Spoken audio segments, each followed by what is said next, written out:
مرکزی جلوس مرکزی چوک پر کھڑا ہے اور یہ بچہ بیان کرنے کے لیے تیار ہے.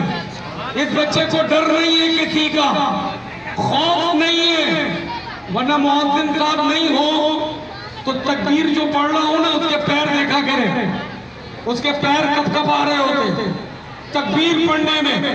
اکثر ماشاءاللہ سینکڑوں کی تعداد ہے, پیچھے سے نہ جانے کہاں تک تعداد ہے, آگے بھی تعداد ہے. اور یہ بچہ بیان کرے گا, سنیں انشاءاللہ. جو سنیں گے یاد بھی رکھنا ہے, عمل بھی کرنا ہے.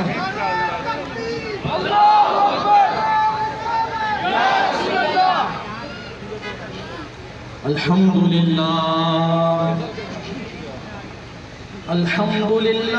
رب العالمین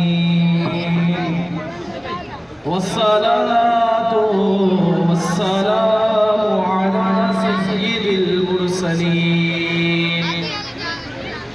اما بعد فاعوذ باللہ من الشیطان الرجیم. بسم اللہ الرحیم. ورفعنا لك ذكرك.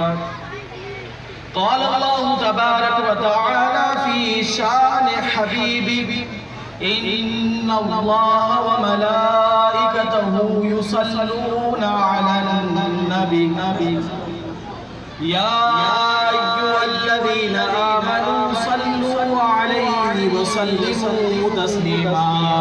بابا سے پاک پڑھے, بابا سے بلند پاک پڑھے. اللہم صلی علی سیدنا و مولانا محمد وبارک وسلم وصلو علیہ.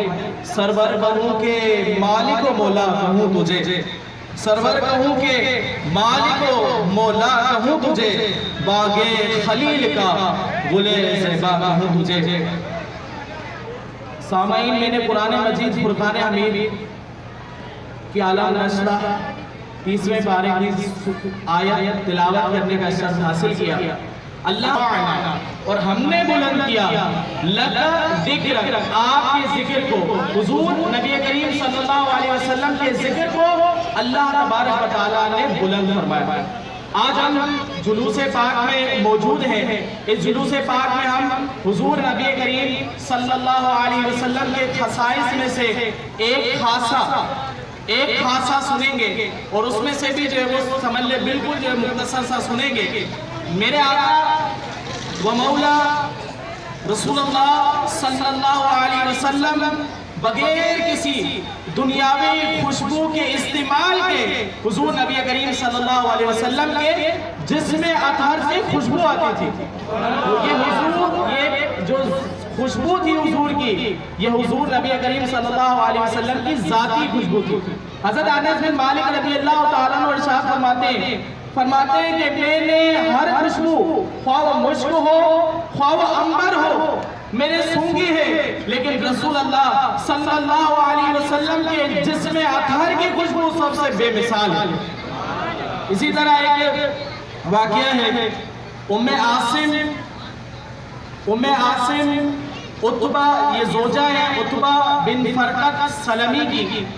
عتبہ بن سلمی جو ہے خیبر کے موقع پر اسلام لے آئے تھے. ام عاصم کہتے ہیں کہ ہم جو ہے وہ عتبہ کی زوجیت میں جو ہے وہ 4 عورتیں تھیں, اور ہم اعلیٰ سے اعلیٰ خوشبوئیں استعمال کر کے عتبہ کے پاس آتی تھی. لیکن ہوتا یہ تھا کہ عتبہ کی جو خوشبو تھی وہ ہم سب کی خوشبو سے اعلیٰ تھی. عتبہ کی جو خوشبو ہم سب کی خوشبو سے تیز تھی. وجہ اچھا, ام عاصم کہتی ہے کہ عتبہ جو ہے وہ خوشبو اس طرح استعمال کرتے تھے کہ خوشبو کا جو روغن ہے وہ صرف اور صرف ہتھیلی کو چھوتے تھے اور داڑھی پر لگاتے تھے, اور خوشبو پورے جسم سے آتی تھی. ام عاصم کہتی ہے کہ اس بات نے ہمیں جو ہے وہ بڑا پریشان کیا کہ عتبہ خوشبو استعمال بھی نہیں کرتے جسم پر, اور پھر بھی ان کے جسم سے خوشبو آتی ہے. یہی نہیں بلکہ اہل عرب میں تو اب بھی اعلیٰ سے اعلیٰ خوشبوئیں استعمال کی جاتی ہیں. عتبہ جب باہر تشریف لے جاتے تھے, حضرت عتبہ تو فرماتے ہیں کہ عتبہ جب باہر تشریف لے جاتے تھے عتبہ کی خوشبو سب خوشبو سے تیز تھی۔ اب یہ وجہ سمجھنی ہے کہ آخر وجہ کیا تھی کہ عتبہ کے جسم سے اس قدر خوشبو کیوں آتی ہے؟ سے پوچھا گیا کہ عتبہ تم یہ تو بتاؤ کہ تمہارے جسم سے جو اس قدر خوشبو آتی ہے آخر یہ خوشبو کیسے آتی ہے، اس کی کیا وجہ ہے؟ تم وہ خوشبو اتنی استعمال نہیں کرتے بلکہ جسم پر تو تم خوشبو ہی نہیں لگاتے، کیا وجہ ہے؟ تو عتبہ کہتے ہیں رسول اللہ کا زمانہ تھا، مجھے شورا نام کی جو بیماری ہو گئی تھی، گرمی دانے ہو گئے تھے، ان گرمی دانوں میں مجھے جلن محسوس ہوتی تھی، ایسا لگتا تھا جیسے کسی نے آگ لگا دی ہو۔ میں رسول اللہ کی بارگاہ میں حاضر ہوا، عرض کی یا رسول اللہ یا حبیب اللہ علاج فرمائیں۔ فرماتے ہیں عتبہ کہتے ہیں کہ رسول اللہ نے مجھے حکم دیا کہ اپنا کپڑا ہٹاؤ۔ عتبہ کہتے ہیں میں نے اپنا کپڑا ہٹایا، رسول